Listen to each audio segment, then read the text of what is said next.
Oui, Monsieur le Président. Allez-y, allez-y.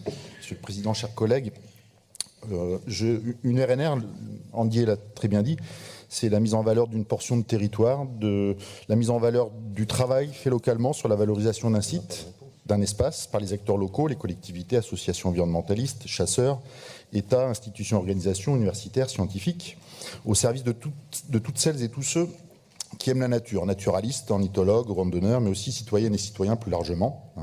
Là, c'est le cas à Saint-Cyr, puisqu'on n'est pas loin de Poitiers pour ceux qui veulent se promener. Sans être une mise sous cloche, comme l'a dit aussi Andier, ce dispositif permet aussi, outre la valorisation par les activités diverses qui peuvent s'y développer, la protection des milieux à travers un plan de gestion notamment. Milieux sensibles, spécifiques, où l'on retrouve des écosystèmes, des sociosystèmes, des anthroposystèmes même. Ces espaces doivent faire l'objet d'une attention particulière. L'urgence qui doit animer nos décisions désormais, sauver tout ce qui peut l'être. J'ai dans le mandat précédent travaillé sur ce dossier qui était déjà dans les cartons de longue date dans l'Ex-Poitou-Charentes et je m'y suis rendu à plusieurs reprises.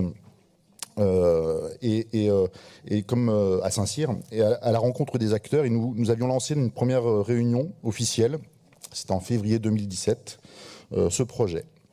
Donc je suis bien heureux évidemment qu'il aboutisse à cette délibération aujourd'hui, et nous voterons évidemment favorablement. Nous avons toutefois, au-delà de ce projet, une inquiétude, une question sur la politique RNR de la région.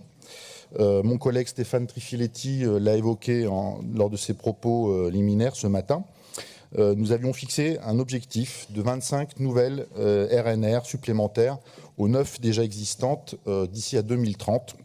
Et donc la question, c'était de savoir qu'en est-il. Voilà, je vous remercie.